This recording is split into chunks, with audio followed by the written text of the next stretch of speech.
রামেশ্বর বাবুর সঙ্গে ব্যোমকেশের পরিচয় প্রায় 15 বছরের, কিন্তু এই 15 বছরের মধ্যে তাকে 15 বার দেখেছি কিনা সন্দেহ। শেষের 5-6 বছর একেবারেই দেখিনি, কিন্তু তিনি যে আমাদের ভোলেননি তার প্রমাণ বছরে 2 বার পেতাম। প্রতি বছর পয়লা বৈশাখ ও বিজয়ার দিন তিনি ব্যোমকেশকে নিয়মিত পত্রাঘাত করতেন। রামেশ্বর বাবু বড় মানুষ ছিলেন। কলকাতায় তার 8-10 খানা বাড়ি ছিল।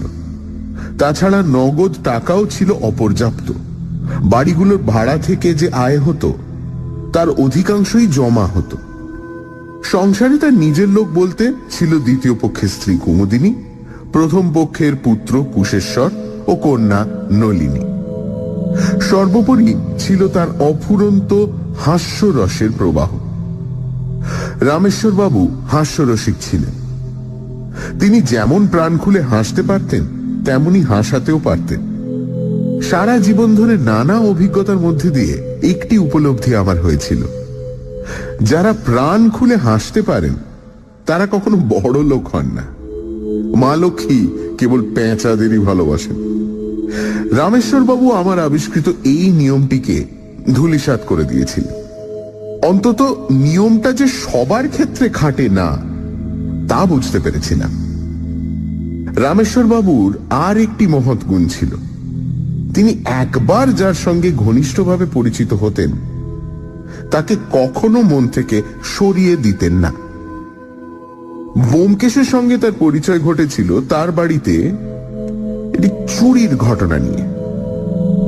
ব্যাপারটি খুবই হাস্যকরভাবে শেষ হয়েছিল বটে, কিন্তু তারপর থেকে তিনি ব্যোমকেশকে খুব সস্নেহে মনে রেখেছেন।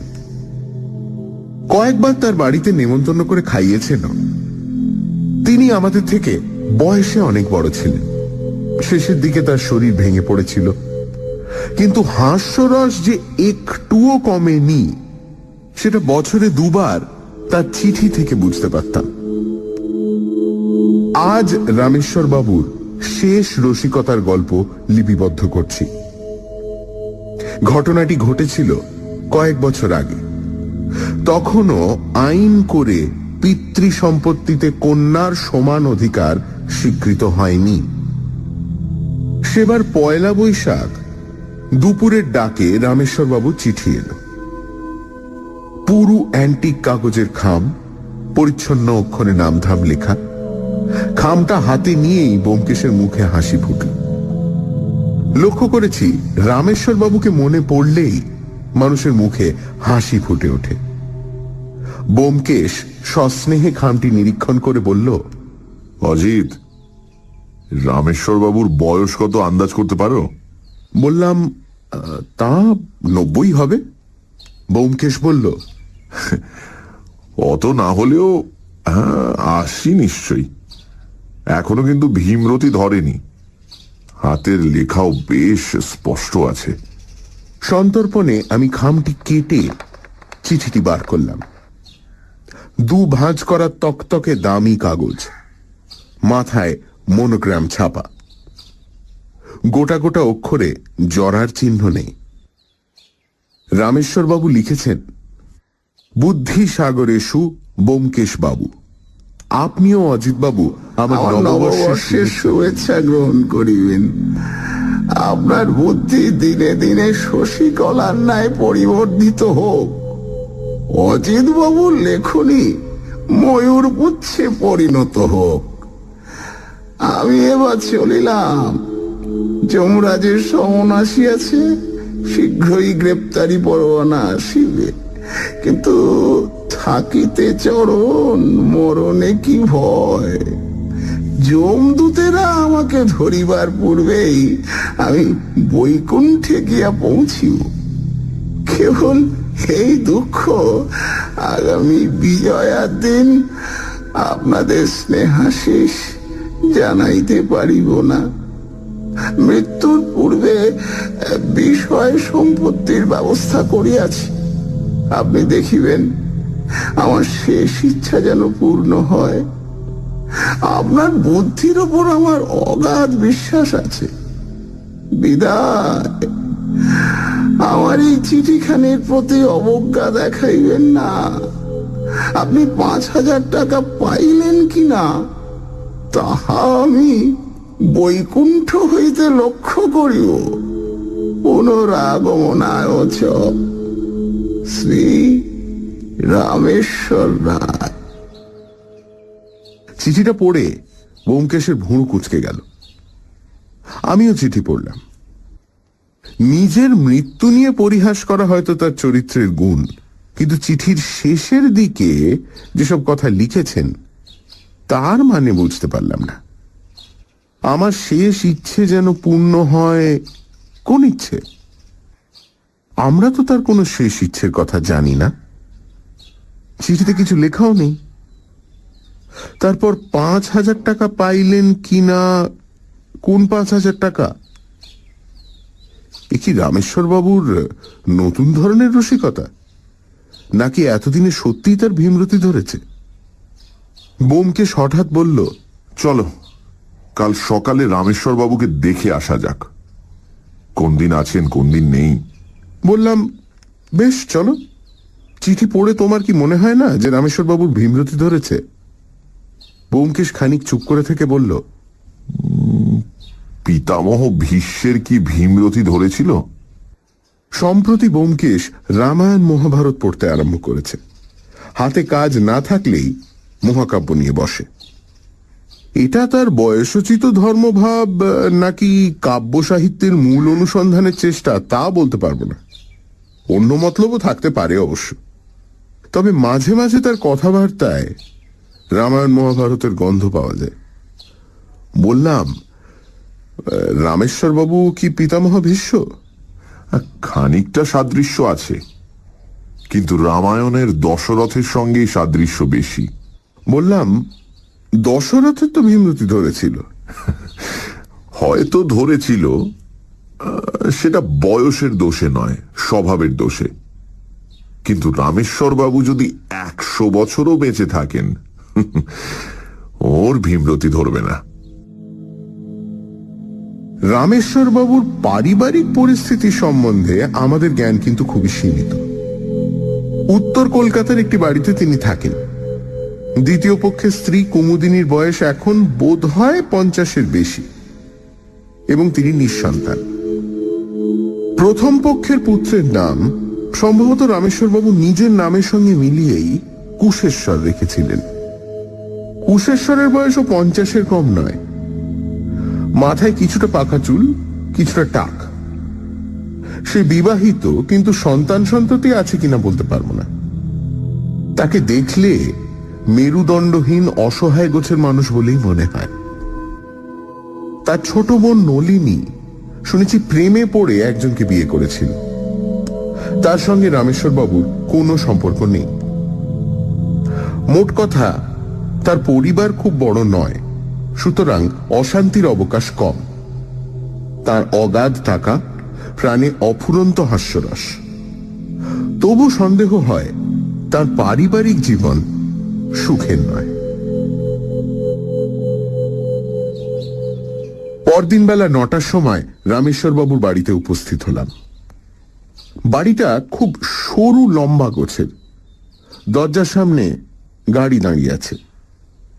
আমরা বন্ধ দরজায় কড়া নাড়লাম। অল্পক্ষণ পরে দরজা খুললেন একটি মহিলা। তিনি বোধহয় অন্য কাউকে আশা করেছিলেন, তাই আমাদের দেখে তার ঝগড়াটে প্রখর চোখ দুটি নরম হল।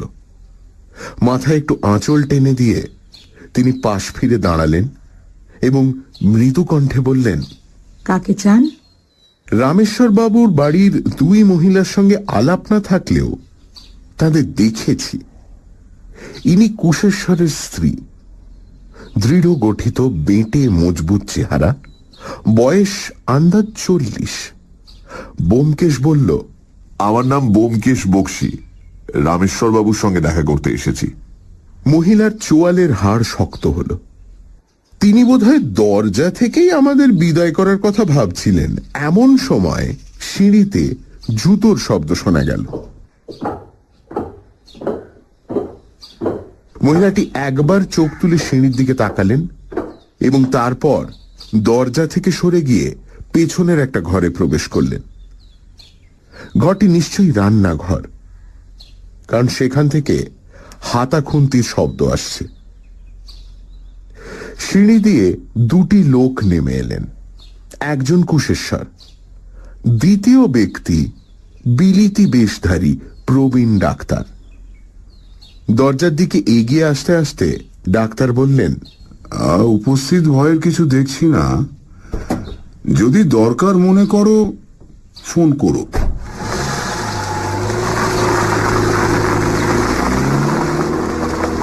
ডাক্তার গাড়িতে গিয়ে উঠলেন। গাড়ি চলে গেল। আমরা যে দরজার বাইরে দাঁড়িয়ে আছি, কুশেশ্বর এতক্ষণ তা লক্ষ্য করেনি। এখন ফ্যাল ফ্যাল করে তাকালো। তার টাক একটু বিস্তীর্ণ হয়েছে, অবশিষ্ট চুল আর একটু বেশি পেকেছে। ব্যোমকেশ বলল, আমাদের বোধহয় চিনতে পারছেন না। আমি ব্যোমকেশ বক্সী, আপনার বাবার সঙ্গে দেখা করতে চাই। কুশেশ্বর বিহ্বল হয়ে বলল, ব্যোমকেশ বক্সী? ও হ্যাঁ হ্যাঁ হ্যাঁ হ্যাঁ, চিনেছি বই কি। বাবার শরীর ভালো নয়। কি কি হয়েছে? কাল রাত্রে হঠাৎ হার্ট অ্যাটাক হয়েছিল। এখন সামলেছেন। তার সঙ্গে দেখা করবেন? তা তিনি 3 তলার ঘরে আছেন। এই সময় রান্নাঘরের দিক থেকে জোরে ঠক ঠক শব্দ শুনে চমকে উঠলাম। কড়া আওয়াজ। আমরা তিনজনেই সেই দিকে তাকালাম। রান্নাঘরের ভিতর থেকে একটি অদৃশ্য হাত দরজার উপর সাঁড়াশি দিয়ে আঘাত করছে। কুশেশ্বরের দিকে চেয়ে দেখি তার মুখের ভাব বদলে গেছে। সে গলা ঝেড়ে বলল, বাবার সঙ্গে তো দেখা হতে পারে না, তার শরীর খুব খারাপ। ডাক্তার এসেছিলেন। ওদিকে ঠক ঠক শব্দ তখন থেমেছে। ব্যোমকেশ একটু হেসে বলল, বুঝেছি। ডাক্তারবাবুর নাম কি? ও ডাক্তার অসীম সেন, চেনেন না? মস্ত হার্ট স্পেশালিস্ট। চিনি না, কিন্তু নাম জানি। বিবেকানন্দ রোডে বোধহয় ডিসপেন্সারি। হ্যাঁ হ্যাঁ। তাহলে কি রামেশ্বর বাবুর সঙ্গে দেখা হবে না? মানে ডাক্তারের হুকুম নেই আর কি। কতদিন থেকে ওর শরীর খারাপ যাচ্ছে? শরীর তো একরকম ভালোই ছিল, তবে অনেক বয়স হয়েছে। বেশি নাড়াচাড়া করতে পারেন না, নিজের ঘরেই থাকেন।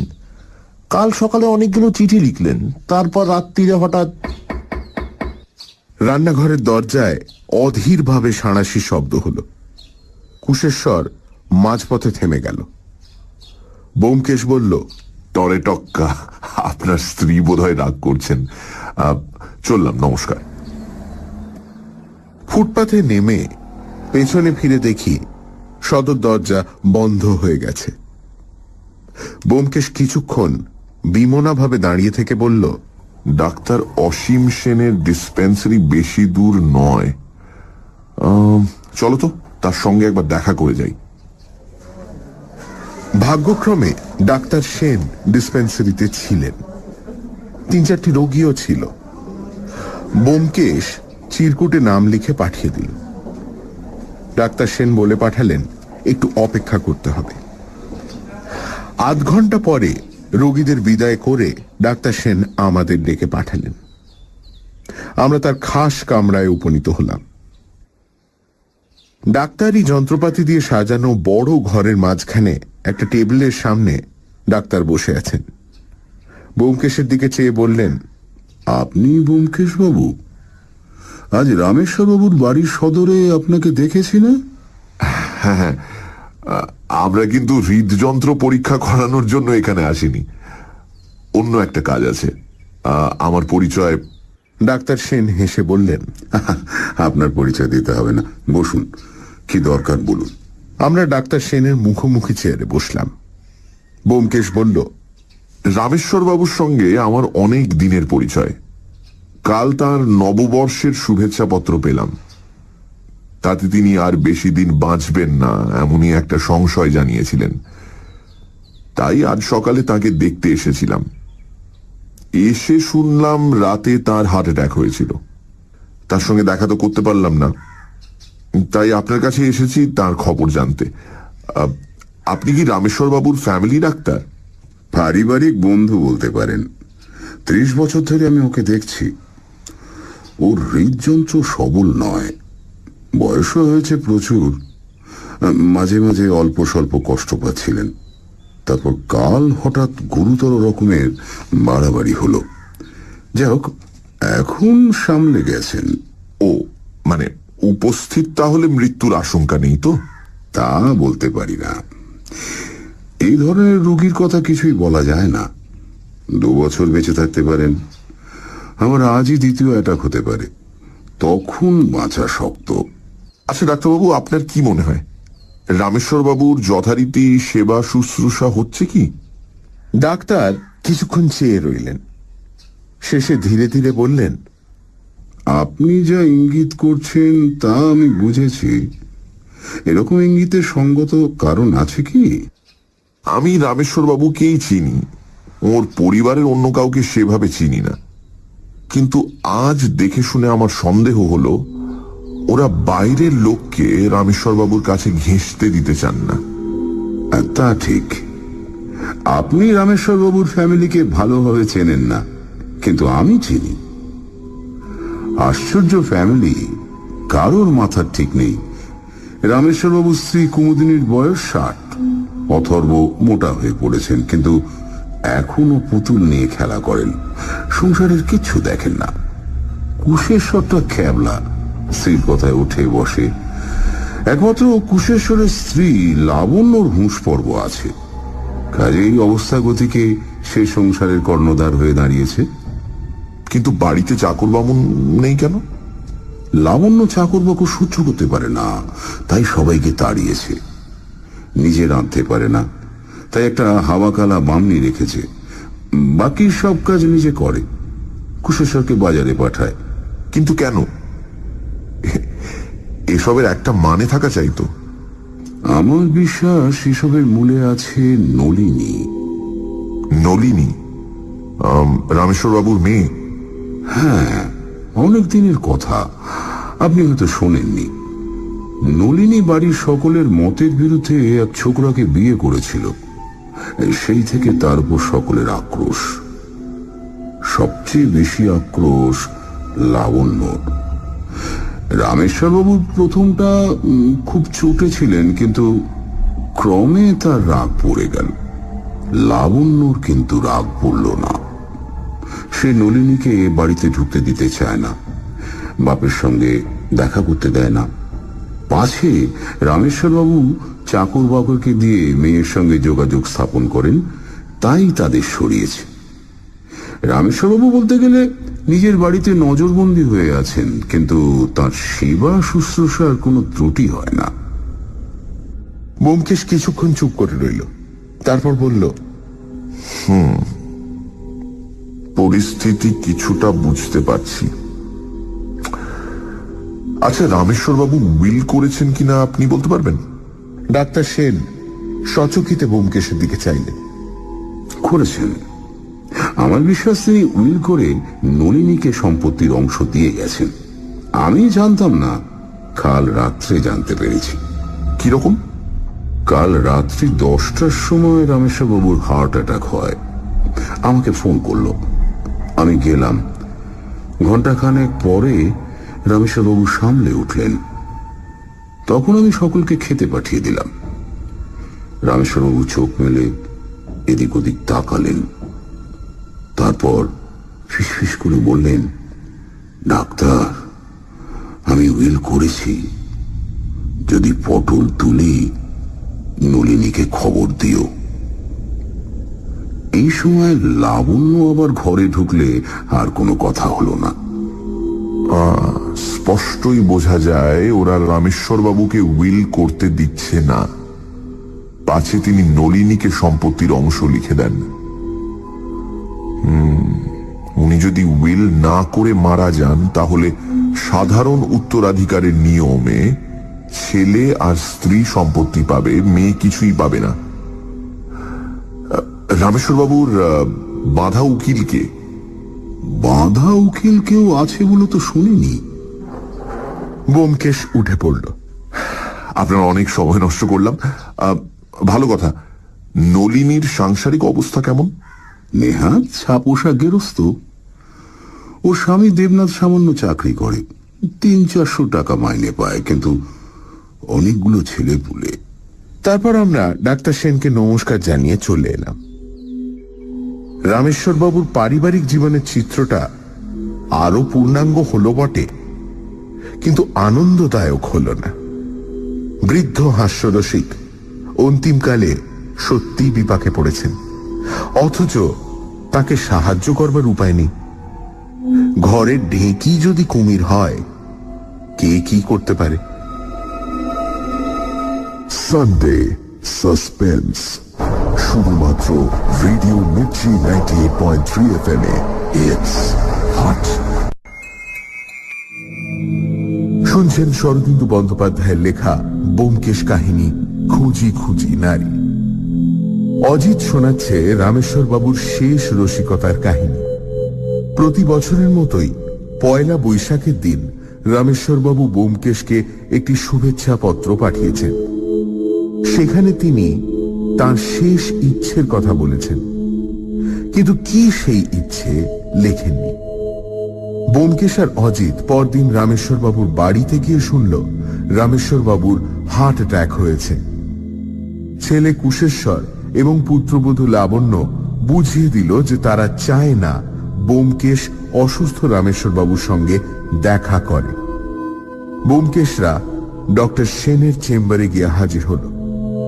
ডক্টর সেন রামেশ্বর বাবুর পারিবারিক ইতিহাস জানালেন। রামেশ্বর বাবুর মেয়ে নলিনী বাড়ির অমতে বিয়ে করেছিল।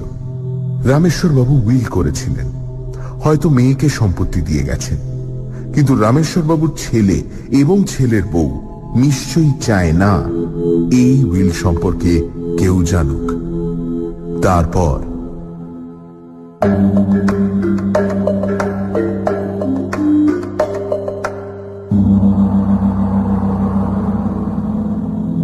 দিন আষ্টেক পরে একদিন দেখলাম সংবাদপত্রের পেছনের দিকের পাতায় এক কোণে রামেশ্বর বাবুর মৃত্যু সংবাদ ছাপা হয়েছে।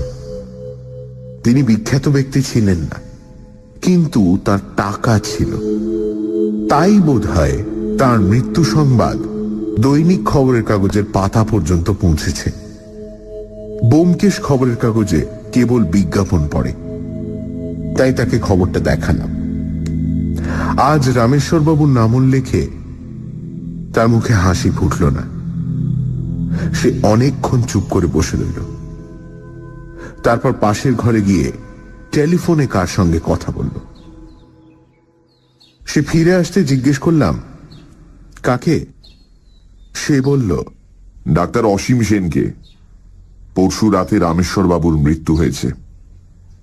আবার হার্ট অ্যাটাক হয়েছিল, ডাক্তার সেন উপস্থিত ছিলেন, কিন্তু বাঁচাতে পারলেন না।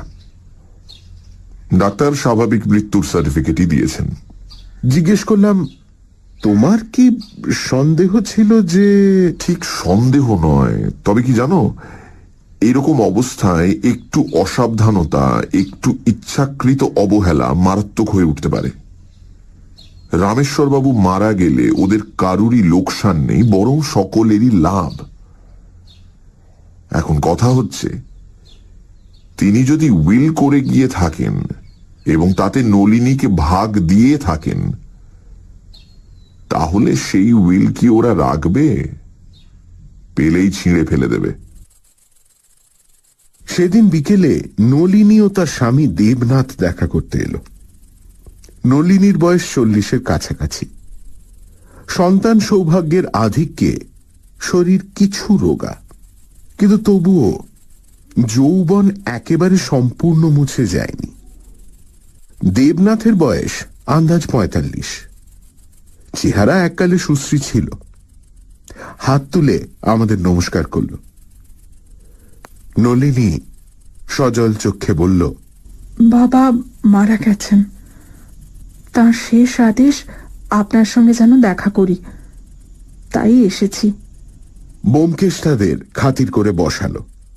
সকলে বসবার পর বলল, একটা কথা বলুন, রামেশ্বর বাবুর শেষ আদেশ কবে পেয়েছেন আপনি? পয়লা বৈশাখ। এই দেখুন চিঠি। খামের ওপর কলকাতার একটি অপেক্ষাকৃত নিম্নবিত্ত অঞ্চলের ঠিকানা লেখা। চিঠিটি ব্যোমকেশকে যেরকম কাগজে চিঠি লিখেছিলেন সেই রকমই মনোগ্রাম করা কাগজ, কিন্তু আরো সংক্ষিপ্ত। কল্যাণী আসু, তোমরা সকলে আমার নববর্ষের আশীর্বাদ লইও। যদি ভালো মন্দ কিছু হয়, শ্রীযুক্ত ব্যোমকেশ বক্সী মহাশয়ের সঙ্গে দেখা করিও। ইতি শুভাকাঙ্ক্ষী বাবা। চিঠি লেখার মুন্সিয়ানা লক্ষণীয়। কুশেশ্বর ও লাবণ্য যদি চিঠিটি খুলে পড়েও থাকে, সন্দেহজনক কিছু পায়নি। ভালো মন্দ কিছু হয়, এর গূঢ় অর্থ যে নিজের মৃত্যু সম্ভাবনা, তা চট করে ধরা যায় না। সাধারণ বিপদ আপদ হতে পারে, তাই তারা চিঠিটি আটকায়নি। চিঠি ফেরত দিয়ে ব্যোমকেশ বলল, শেষবার কবে রামেশ্বর বাবুর সঙ্গে আপনার দেখা হয়েছিল? 6 মাস আগে। পুজোর পর বাবাকে প্রণাম করতে গিয়েছিলুম, সেই শেষ দেখা। তা বৌদি সারাক্ষণ কাছে দাঁড়িয়ে রইল, আড়ালে বাবার সঙ্গে একটা কথাও কইতে দিলে না। বৌদির সঙ্গে আপনার সদ্ভাব নেই? সদ্ভাব? বৌদি আমাকে দু চোখে দেখতে পারেন না। কোনো কারণ আছে কি? কারণ আর কি, ননদ ভাজ, এই কারণ। বৌদি বাঁজা, আমার মা ষষ্ঠীর কৃপায় ছেলেপুলে হয়েছে, এই কারণ। ডাক্তার সেনের সঙ্গে সম্প্রতি আপনাদের দেখা হয়েছে? সেন কাকা কাল সকালে আমাদের বাসায় গিয়েছিলেন। তিনি বললেন বাবা নাকি উইল করে গেছেন। সেই উইল কোথায় আপনারা জানেন? কি করে জানবো? বাবাকে ওরা একরকম বন্দি করে রেখেছিল।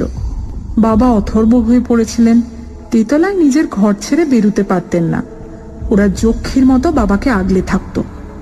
বাবা যেসব চিঠি লিখতেন ওরা খুলে খুলে দেখতো, যে চিঠি ওদের পছন্দ নয় তা ছিঁড়ে ফেলে দিত। বাবা যদি উইল করেও থাকেন, তা কি আর আছে? বৌদি ছিঁড়ে ফেলে দিয়েছে। রামেশ্বর বাবু বুদ্ধিমান লোক ছিলেন। তিনি যদি উইল করে গিয়ে থাকেন, নিশ্চয়ই এমন কোথাও লুকিয়ে রেখে গেছেন যে সহজে কেউ খুঁজে পাবে না। এখন কাজ হচ্ছে ওরা সেটা খুঁজে পাবার আগে আমাদের সেটা খুঁজে বার করা। হ্যাঁ ব্যোমকেশ বাবু, বাবা যদি উইল করে থাকেন নিশ্চয়ই আমাদের কিছু দিয়ে গেছেন, নইলে উইল করার কোনো মানে হয় না। কিন্তু এই অবস্থায় কি করতে হয় আমরা কিছুই জানি না। এই সময় দেবনাথ গলা খাঁকরানি দিয়ে প্রথম কিছু বলবার উপক্রম করল। ব্যোমকেশ তার দিকে চোখ ফেরালে সে একটু অপ্রতিভ ভাবে বলল, একটা কথা মনে হলো, শুনেছি উইল করলে 2 জন সাক্ষীর দস্তখত দরকার হয়, কিন্তু আমার শ্বশুর 2 জন সাক্ষী কোথায় পাবেন? ব্যোমকেশ বলল, আপনার কথা ঠিক, কিন্তু একটা ব্যতিক্রম আছে। যিনি উইল করেছেন তিনি যদি নিজের হাতে আগাগোড়া উইলটা লেখেন, তাহলে তো সাক্ষীর দরকার হয় না। নলিনী উজ্জ্বল চোখে স্বামীর পানে চাইল। শুনলে, এই জন্য বাবা ওর সঙ্গে দেখা করতে বলেছিলেন। ব্যোমকেশ বাবু, আপনি একটা উপায় করুন। আমি চেষ্টা করব। উইল বাড়িতেই আছে, বাড়ি সার্চ করতে হবে। কিন্তু ওরা তো যাকে তাকে বাড়ি সার্চ করতে দেবে না, তাহলে পুলিশের সাহায্য নিতে হবে। ডাক্তার অসীম সেনকেও দরকার হবে। 2-4 দিন সময় লাগবে। আপনারা বাড়ি যান, যা করবার আমি করছি। উইলের অস্তিত্ব যদি থাকে আমি খুঁজে বার করবই। ব্যোমকেশ যখন সরকারি মহলে দেখাশোনা করতে যেত, আমাকে সঙ্গে নিত না। আমারও সরকারি অফিসের গোলকধাঁধায় ঘুরে বেড়াতে ভালো লাগতো না। 2 দিন ব্যোমকেশ কোথায় কোথায় বেরিয়েছে তা জানি না। 3য় দিন সন্ধ্যায় বাসায় ফিরে এসে দীর্ঘশ্বাস ফেলে এসে বলল, সব ঠিক হয়ে গেছে। জিজ্ঞেস করলাম, কি ঠিক হয়ে গেছে? খানা তল্লাশের পরোয়ানা পাওয়া গেছে। কাল সকালে পুলিশ সঙ্গে নিয়ে আমরা রামেশ্বর বাবুর বাড়ি সার্চ করতে যাব। পরদিন সকালবেলা আমরা রামেশ্বর বাবুর বাড়িতে উপস্থিত হলাম। সঙ্গে 5-6 জন পুলিশের লোক এবং ইন্সপেক্টর হালদার নামে জনৈক অফিসার। আরে আরে কে আপনারা? আরে আরে বাড়িতে আরে কুশেশ্বর প্রথমটায় একটু লম্ফঝম্প করেছিল। আরে বলেন কোথায়? তার স্ত্রী লাবণ্য আমাদের নয়নবন্যীতে ভস্য করবার চেষ্টা করল, কিন্তু কিছুতেই কিছু হলো না। ইন্সপেক্টর হালদার তাদের এবং বিধবা কুমুদিনীকে একজন পুলিশের জিম্মায় রান্নাঘরে বসিয়ে তল্লাশ আরম্ভ করলেন। 3 তলা বাড়ির কোনো তলাই বাদ দেওয়া হলো না। 2 জন নিচের তলায় তল্লাশি চালালো, 2 জন দোতলায় কুশেশ্বর ও লাবণ্যের ঘরগুলি অনুসন্ধানের ভার নিল, এবং ব্যোমকেশ, ইন্সপেক্টর হালদার ও আমি 3 তলায় গেলাম। রামেশ্বর বাবু 3 তলায় থাকতেন, সুতরাং সেখানেই উইল খুঁজে পাওয়ার সম্ভাবনা বেশি। 2টি ঘর 3 তলায়। ছোট ঘরটি গিন্নি শোয়ার ঘর, বড় ঘরটি একই সঙ্গে রামেশ্বর বাবু শোয়ার ঘর এবং অফিস ঘর। এক পাশে তার খাট, অন্য পাশে টেবিল, চেয়ার, বইয়ের আলমারি প্রভৃতি। এই ঘর থেকে একটি সরু দরজা দিয়ে স্নানের ঘরে যাওয়ার রাস্তা।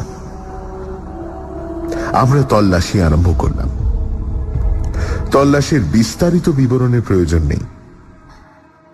2টি ঘরের বহু আসবাব, খাট, বিছানা, টেবিল, চেয়ার, আলমারির ভেতর থেকে এক টুকরো কাগজ খুঁজে বার করতে হবে। সুতরাং পুঙ্খানুপুঙ্খ রূপেই তল্লাশি করা হলো। তল্লাশ করতে করতে একটা তথ্য আবিষ্কার করলাম। আমাদের আগে আর এক দফা তল্লাশ হয়ে গেছে। কুশেশ্বর এবং তার স্ত্রী উইলের খোঁজ করেছে। ব্যোমকেশ আমার কথা শুনে বলল, এখন কথা হচ্ছে ওরা খুঁজে পেয়েছে কিনা। সানডে সাসপেন্স, শুধুমাত্র radio Mirchi 98.3 FM A. It's hot. শুনছেন শরদিন্দু বন্দ্যোপাধ্যায়ের লেখা ব্যোমকেশ কাহিনী খুঁজি খুঁজি নারী। রামেশ্বর বাবু মারা গেছেন। তার মেয়ে নলিনী বাবার একটি চিঠি নিয়ে ব্যোমকেশের সঙ্গে দেখা করল। চিঠিতে বাবা নলিনীকে ব্যোমকেশের সঙ্গে দেখা করার আদেশ দিয়েছেন। নলিনী জানালো বৌদির সঙ্গে তার কোনো সদ্ভাব নেই এবং বাবাকে তারা প্রায় একরকম বন্দি করে রেখেছিল। তবে উইল তিনি নিশ্চয়ই একটা করে গেছেন। কয়েকদিন পর ব্যোমকেশরা একটা সার্চ ওয়ারেন্ট নিয়ে রামেশ্বর বাবুর বাড়িতে হাজির হল। 3 তলা বাড়ি তন্ন তন্ন করে খোঁজা হলো, কিন্তু কিছুই পাওয়া গেল না। তল্লাশি করতে গিয়ে এটা বোঝা গেল যে কুশেশ্বর এবং তার স্ত্রী লাবণ্য এর আগে এক প্রস্ত খুঁজেছে। প্রশ্ন হচ্ছে উইলটা ওদের হাতে পড়েছে কিনা। তারপর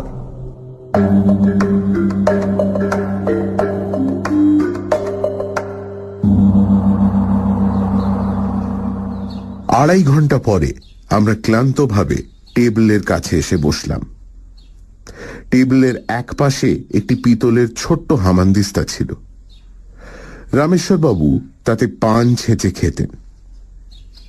ব্যোমকেশ সেটা সামনে টেনে এনে অন্যমনস্কভাবে নাড়াচাড়া করতে লাগল। এর আগে নিচের তলায় যারা তল্লাশ করছিল তারা জানিয়ে গেছে যে সেখানে কিছুই পাওয়া যায়নি। ইন্সপেক্টর হালদার বলল, 3 তলায় নেই, তার মানে রামেশ্বর বাবু উইলটা করেনি, কিংবা ওরা আগেই উইলটা খুঁজে পেয়েছে।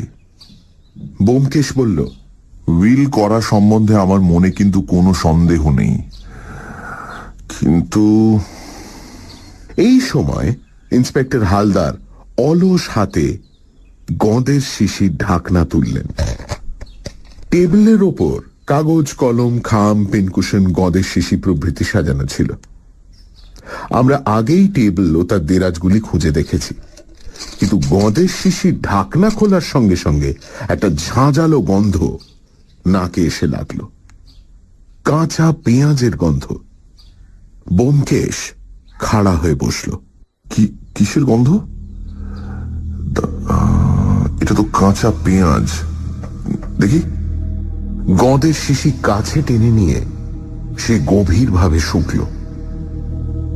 শিশি কাত করে দেখল ভেতরে গাঢ় হালকা সাদা পদার্থটি দেখে গঁদের আঠা বলেই মনে হয়, কিন্তু তাতে পেঁয়াজের গন্ধ কেন? পেঁয়াজ কোত্থেকে এলো? গঁদের শিশি হাতে নিয়ে ব্যোমকেশ কিছুক্ষণ নিশ্চল অবস্থায় বসে রইল। নিশ্চলতার অন্তরালে যে প্রচন্ড মানসিক ক্রিয়া চলছে তা তার চোখের তীব্র প্রখর দৃষ্টি থেকেই অনুমান করা যায়। আমি ইন্সপেক্টর হালদারের সঙ্গে দৃষ্টি বিনিময় করলাম। পেঁয়াজগন্ধি গঁদের শিশির মধ্যে ব্যোমকেশ কোনো রহস্যের সন্ধান পেল নাকি? ইন্সপেক্টর হালদার, দয়া করে একবার কুশেশ্বরের স্ত্রীকে ডেকে আনবেন। অল্পক্ষণ পরে লাবণ্য প্রতি পদক্ষেপে বিদ্রোহ ঘোষণা করতে করতে ঘরে প্রবেশ করল। ব্যোমকেশ দাঁড়িয়ে নিজের চেয়ারটি দেখিয়ে দিয়ে বলল, বসুন, আপনাকে একটা প্রশ্ন করব। লাবণ্য বসল। তার চোয়ালের হাড় শক্ত, চোখে কঠিন সন্দিগ্ধতা। তিনজন অপরিচিত পুরুষ দেখেও তার দৃষ্টি নরম হল না। ব্যোমকেশ প্রশ্ন করল, আপনার শ্বশুর মশাই কি কাঁচা পেঁয়াজ খেতে ভালোবাসতেন? লাবণ্য চমকে ব্যোমকেশের দিকে চাইল। তার মুখের বিদ্রোহ অনেকটা প্রশমিত হল। সে বলল, ভালোবাসতেন না, কিন্তু যাবার কিছুদিন আগে কাঁচা পেঁয়াজের উপর লোভ হয়েছিল। ভীমরতি অবস্থা হয়েছিল, তার উপর একটিও দাঁত ছিল না। আমার দিস্তায় পেঁয়াজ ছেঁচে তাই খেতেন। মৃত্যুর কতদিন আগে পেঁয়াজের বাতিক হয়েছিল? লাবণ্য ভেবে বলল, 10-12 দিন আগে, ওই চৈত্র মাসের শেষের দিকে। ব্যোমকেশ সহাস্যে হাত জোড় করে বলল, ধন্যবাদ। আপনাদের মিছিমিছি কষ্ট দিলাম, সেজন্য ক্ষমা করবেন। অজিত, চলো। ইন্সপেক্টর হালদার, চলুন। এখানে আমাদের কাজ মোটামুটি শেষ হয়ে গেছে। কোথা দিয়ে কেমন করে কাজ শেষ হলো কিছুই বুঝলাম না। আমরা গুটি গুটি বেরিয়ে এলাম। ফুটপাথে নেমে ব্যোমকেশ বলল, ইন্সপেক্টর হালদার, আপনি চলুন আমাদের বাসায়। আপনার সঙ্গীদের আর দরকার হবে না। বাড়ি পৌঁছে সে আমাকে প্রশ্ন করল, অজিত, নববর্ষে রামেশ্বর বাবু আমাকে যে চিঠি লিখেছিলেন সেটা কোথায়? এদিক ওদিক চেয়ে বললাম, আমি তো সে চিঠি আর দেখিনি। এইখানে কোথাও আছে, যাবে কোথায়? আমাদের ব্যক্তিগত চিঠির কোনো ফাইল নেই। চিঠি পড়া হয়ে গেলে কিছুদিন যত্রতত্র পড়ে থাকে, তারপর পুটিরাম ঝাঁট দিয়ে ফেলে দেয়। ব্যোমকেশ অত্যন্ত বিচলিত হয়ে বলল, দেখো দেখো, আরে খুঁজে দেখো, চিঠিখানা ভীষণ জরুরি। রামেশ্বর বাবু তাতে লিখেছিলেন, আমার এই চিঠিখানির প্রতি অবজ্ঞা দেখাইবেন না। তখন ওই কথার মানে বুঝিনি আমি। ইন্সপেক্টর হালদার বললেন, কিন্তু কথাটা কি? ও চিঠিখানা হঠাৎ এত জরুরি হয়ে উঠল কি করে? বুঝতে পারলেন না? ওই চিঠিখানাই রামেশ্বর বাবুর উইল। সে কি? হ্যাঁ, আজ গঁদের শিশিতে পেঁয়াজের রস দেখে বুঝতে পারলাম। রামেশ্বর বাবু অদৃশ্য কালি দিয়ে উইল লিখে আমাকে পাঠিয়েছিলেন। কিন্তু অদৃশ্য কালি? পরে বলবো। অজিত, এই চারিদিকে ভালো করে খুঁজে দেখো। পুঠিরামকে ডাকো। পুঠিরাম, ওই পুঠিরাম। ওই চিঠি যদি না পাওয়া যায়, নলিনী আর দেবনাথের সর্বনাশ হয়ে যাবে। ভালো করে খুঁজে দেখো। পুটিরামকে ডাকা হলো। সে কিছু বলতে পারল না। ব্যোমকেশ মাথায় হাত দিয়ে বসল।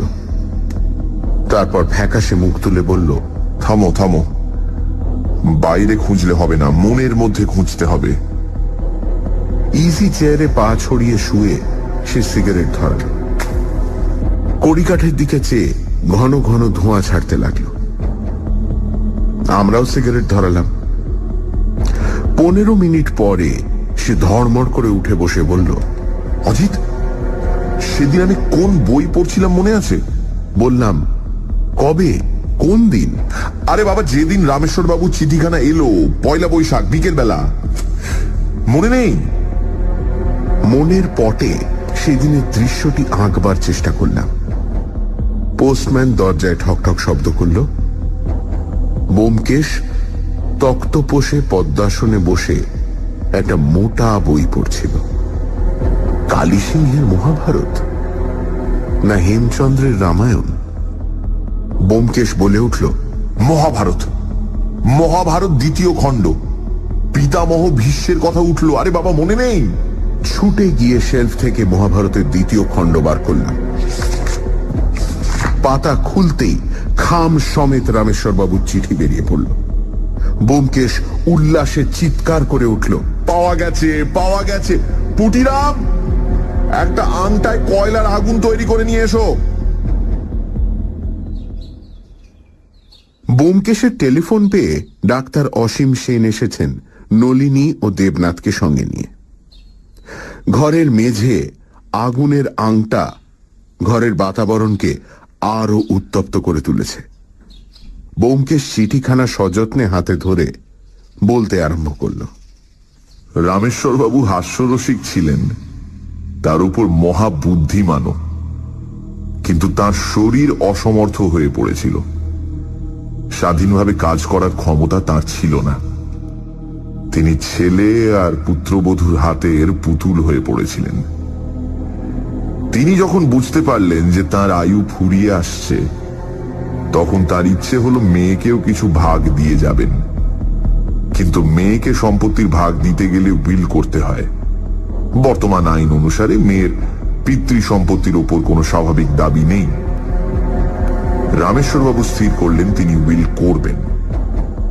কিন্তু শুধু উইল করলেই তো হলো না, তার মৃত্যুর পর উইল যে বিদ্যমান থাকবে তার স্থিরতা কি? কুশেশ্বর আর লাবণ্য সম্পত্তির ভাগ নলিনীকে দেবে না। তারা নলিনীকে দুচক্ষে দেখতে পারে না। তারা নলিনীকে বাপের সঙ্গে দেখা করতে দেয় না, সারাক্ষণ রামেশ্বর বাবুকে আগলে আগলে রাখে। তিনি যেসব চিঠি লেখেন তা খুলে তদারক করে। চিঠিতে সন্দেহজনক কোনো কথা থাকলে চিঠি ছিঁড়ে ফেলে দেয়। তাহলে উপায়? রামেশ্বর বাবু বুদ্ধি খেলিয়ে উপায় বার করলেন নিজেই। সকলে জানে না, পেঁয়াজের রস দিয়ে চিঠি লিখলে কাগজের উপর দাগ পড়ে না, লেখা অদৃশ্য হয়ে যায়। কিন্তু ওই অদৃশ্য লেখা ফুটিয়ে তোলবার উপায় আছে, খুব সহজ উপায়। সেটা কাগজটা আগুনে তাতালেই অদৃশ্য লেখা ফুটে ওঠে। আমি যখন স্কুলে পড়তাম তখন ম্যাজিক দেখানোর শখ ছিল। অনেকবার সহপাঠীদের এই ম্যাজিক দেখিয়েছি আমি। রামেশ্বর বাবু এই ম্যাজিক জানতেন। তিনি আবদার ধরলেন কাঁচা পেঁয়াজ খাবেন। তার ছেলে বউ ভাবল ভীমরতির খেয়াল, আপত্তি করল না। রামেশ্বর বাবু হামানদিস্তায় পান ছেঁচে খেতেন। তার পান খাওয়ার শখ ছিল, কিন্তু দাঁত ছিল না। পেঁয়াজ হাতে পেয়ে তিনি হামানদিস্তায় থেঁতো করলেন, গোঁদের শিশি থেকে গোঁদ ফেলে দিয়ে তাতে পেঁয়াজের রস সঞ্চয় করে রাখলেন। কেউ জানতে পারল না। তার প্রাণে হাস্যরস ছিল। এই কাজ করবার সময় তিনি নিশ্চয়ই মনে মনে খুব হেসেছিলেন। পয়লা বৈশাখ তিনি তার ঘনিষ্ঠ ব্যক্তিদের শুভেচ্ছা জানিয়ে চিঠি লিখতেন। এবার নতুন বছর আসছে দেখে তিনি চিঠি লিখতে আরম্ভ করলেন। আমাকে প্রতি বছর চিঠি লেখেন, এবারও লিখলেন। তারপর চিঠির উল্টো পিঠে অদৃশ্য পেঁয়াজের রস দিয়ে উইল লিখলেন। এই সেই চিঠি আর উইল। ব্যোমকেশ খাম খুলে সাবধানে চিঠি বার করল। চিঠির ভাঁজ খুলে দুহাতে তার দুই প্রান্ত ধরে আংটার আগুনের ওপর ধীরে ধীরে সঞ্চালিত করতে লাগলো। আমরা শ্বাস রুদ্ধ করে সেই দিকে তাকিয়ে রইলাম। 1 মিনিট রুদ্ধশ্বাস থাকবার পর আমাদের সকলের নাক থেকে জোরে নিঃশ্বাস পড়ল। কাগজের পিঠে বাদামি রঙের অক্ষর ফুটে উঠেছে। 5 মিনিট পরে কাগজখানি আগুনের ওপর থেকে সরিয়ে ব্যোমকেশ একবার তার উপর চোখ বুলিয়ে তারপর তা ডাক্তার সেনের দিকে বাড়িয়ে দিল। ডাক্তার সেন, রামেশ্বর বাবু আপনাকে যে উইলের কথা বলেছিলেন, এই সেই উইল। পড়ুন, আমরা সবাই শুনব। ডাক্তার সেন একবার উইলটা মনে মনে পড়লেন। তার মুখে শরণাত্মক হাসি ফুটে উঠল। তারপর তিনি গলা পরিষ্কার করে গম্ভীর কণ্ঠে পড়তে আরম্ভ করলেন। নমো ভগবতে বাসুদেবায়। আমি শ্রী রামেশ্বর রায়, সাকিন, 17 নম্বর শ্যামধন মিত্র লেন, বাগবাজার, কলিকাতা, অদ্য সুস্থ শরীরে এবং বহাল তবিয়তে আমার শেষ উইল লিখিতেছি। অবস্থা গতিকে উইলের সাক্ষী জোগাড় করা সম্ভব হইল না, তাই নিজ হস্তে আগাগোড়া উইল লিখিতেছি। আমার বুদ্ধিভ্রংশ বা মস্তিষ্ক বিকার হয় নাই। ডাক্তার অসীম সেন তাহার সাক্ষী। এখন আমার শেষ ইচ্ছা, অর্থাৎ লাস্ট উইল অ্যান্ড টেস্টামেন্ট লিপিবদ্ধ করিতেছি। কলিকাতায় আমার যে 8টি বাড়ি আছে এবং ব্যাংকে যত টাকা আছে তার মধ্যে হ্যারিসন রোডের বাড়ি এবং নগদ 75,000 টাকা আমার কন্যা শ্রীমতী নলিনী পাইবে। আমার স্ত্রী শ্রীমতী কুমোদিনী যাবজ্জীবন আমার শ্যামপুকুরের বাড়ির উপসত্ত্ব ভোগ করিবেন। তাহার মৃত্যুর পর ওই বাড়ি আমার কন্যা নলিনীকে অর্ষিবে। আমার বাকি যাবতীয় সম্পত্তি, 6টি বাড়ি এবং ব্যাংকে টাকা পাইবে আমার পুত্র শ্রী কুশেশ্বর রায়। স্বনামধন্য সত্যান্বেষী শ্রী ব্যোমকেশ বক্সী ও বিখ্যাত ডাক্তার অসীম সেনকে আমার উইলের এক্সিকিউটর নিযুক্ত করিয়া যাইতেছি। তাহারা যথা নির্দেশ ব্যবস্থা করিবেন এবং আমার এস্টেট হইতে প্রত্যেকে 5,000 টাকা পারিশ্রমিক পাইবেন। তারিখ 1 বৈশাখ 1360। স্বাক্ষর বকলম খাস শ্রী রামেশ্বর রায়। তারপর আমরা সকলে একসঙ্গে হেসে উঠলাম। উইল পড়া শেষ হলে কেউ কিছুক্ষণ কথা বলল না। তারপর আমরা সকলে একসঙ্গে হেসে উঠলাম।